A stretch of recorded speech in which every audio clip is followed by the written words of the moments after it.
Sir मुझे बहुत प्रेम हो गया है उनसे, बहुत प्यार करता हूँ, बहुत अट्रैक्ट हो गया हूँ उसकी तरफ। मतलब प्यार कितनी प्यारी चीज़ है यार। नीट के लिए तैयारी और उसके पिछले साल नीट के लिए तैयारी और उसके पिछले साल नीट के लिए तैयारी। और फिर वो पड़ोसी ऐसे स्माइल देख हंसी उड़ाते हुए, आपका मजाक उड़ाते हुए को नीचा दिखाते हुए चला जाता होगा। जब भी टेस्ट आएगा, जब नीट का पेपर आएगा, आप क्या बोलोगे कि मैं नीट का सिलेबस नहीं कवर कर पाया क्योंकि मेरा बैकलॉग हो गया था? क्या आप ये बोल पाओगे? जब नीट का पेपर आएगा तो क्या बोलोगे कि मेरा पूरे साल का बैकलॉग है? नहीं, उसको बैकलॉग नहीं बोलेंगे, आप बोलोगे मैं पढ़ नहीं पाया इस साल। बहुत बड़ा अंतर है दोनों चीजों के बीच में। तो आप रीजन क्या बताओगे कि मेरा बैकलॉग हो गया था? उसको बैकलॉग नहीं कहते बेटा, उसको बोलते हैं कि मैं पढ़ नहीं पाया पूरा, मैंने शायद उतना समय नहीं दिया जितना रिक्वायर्ड था नीट की तैयारी के लिए। जो हो सकता हो कुछ और बच्चों ने दिया हो और वो सिलेक्ट हो गए हो। आपको पता है ना कि आपने बहुत सी गलतियां की, इसीलिए second, third, fourth, fifth drop पे आप आ गए हो, है ना? बहुत सी गलतियां आपने की होगी जिसकी वजह से आप second drop, third drop, fourth drop, fifth drop आप ले रहे हो। उन गलतियों के बोझ से खुद को मुक्त करो। जब तक आप अपने कल को नहीं भूलोगे, आपका कल आपको नहीं भूलेगा। जब तक आप अपने अतीत से पीछा नहीं छुड़ाओगे, आपके अतीत के दर्द आपका पीछा नहीं छोड़ेंगे बेटा। आपका पिछले ड्रॉप में सिलेक्शन नहीं हुआ, उसके पिछले ड्रॉप में सिलेक्शन नहीं हुआ, ये सारा जो बोझ है ना, ये सारा जो दर्द है, जो बोझ है, ये एकदम सीने पे लगने लगा होगा। जब माता पिता सुबह शाम देखते होंगे इस साल क्या कर रहा है बेटा, जब अड़ोस पड़ोस वाले पूछते होंगे आपके माता पिता से कि इस साल आपकी बेटी, इस साल आपका बेटा क्या कर रहा है, नीट के लिए तैयारी कर रहा है, पड़ोसी क्या बोलता होगा, पिछले साल क्या कर रहा था, नीट के लिए तैयारी, और उसके पिछले साल नीट के लिए तैयारी, और उसके पिछले साल नीट के लिए तैयारी। और फिर वो पड़ोसी ऐसे स्माइल देके चला जाता होगा। वो पड़ोसी असल में आपके माँ बाप और आपके हालात पे हंसी उड़ाते हुए, आपका मजाक उड़ाते हुए, आपको नीचा दिखाते हुए चला जाता होगा कि फिर से नीट के लिए ड्रॉप कर दिया, फिर से नीट के लिए ड्रॉप कर दिया। This should be your best and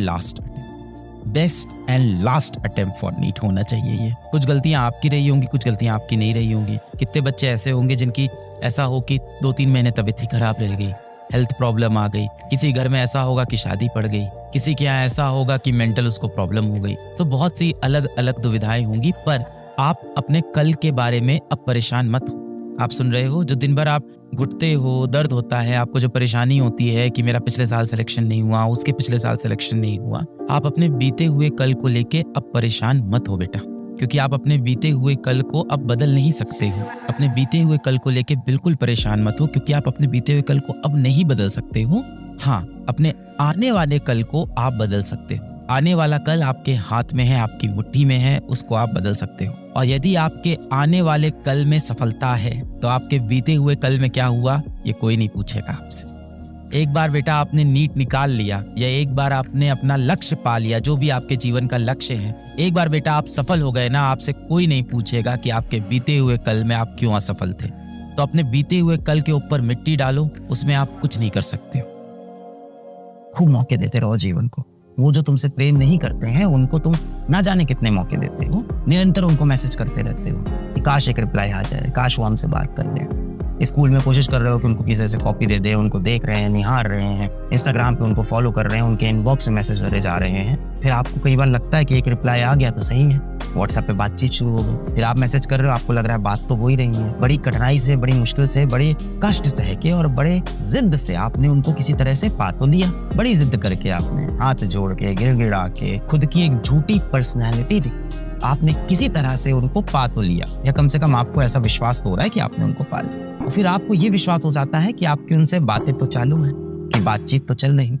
ध्यान से सोचना, बातचीत चल रही है या जवाब चल रहे हैं। कहीं ऐसा तो नहीं कि हमेशा उनकी तरफ से सिर्फ जवाब आते हो, कभी सवाल नहीं आता। कहने का मतलब रिएक्टिव अप्रोच है। जब आप अपनी तरफ से कोई मैसेज करते हो तो वो एक रिप्लाई कर देते हैं, कभी वो खुद उठ के पहला मैसेज आपको नहीं करते हैं। और वो जो जवाब आते हैं ना, उसकी लेंथ से भी समझ में आता है सामने वाला व्यक्ति आपके लिए कैसा महसूस कर रहा है। बात करने के तरीके से समझ में आ जाता है, क्योंकि जिसको आप में इंटरेस्ट हो उसका जवाब कभी भी एक शब्द में नहीं आता है। जिसको आप में इंटरेस्ट होगा ना, वो एक एक शब्द के आपको रिप्लाई नहीं दे। ऐसे लोगों के चक्कर में मत पड़ो। सर मुझे बहुत प्रेम हो गया है उनसे, बहुत प्यार करता हूँ, बहुत अट्रैक्ट हो गया हूँ उसकी तरफ, सर उसके बिना जीवन नहीं, जिंदगी नहीं जी पाऊंगा। प्यार करते हो, प्यार पता है क्या होता है? प्रेम करते हो, प्यार क्या होता है? कितनी मतलब प्यार कितनी प्यारी चीज है यार, कितनी पवित्र चीज है प्यार। आप सच में किसी से प्यार करते हो तो आप क्या चाहते हो? कि वो खुश रहें, तो खुश रहने दो ना उनको यार, जहाँ उनकी खुशी। अब आप इस क्लास में आते हो और इस क्लास में आके कमेंट करते हो कि मेरे को मोटिवेशन कम है, मेरे को एक कुछ डायलॉग आप ऐसा बता दो, ऐसा कुछ आप बोल दो कि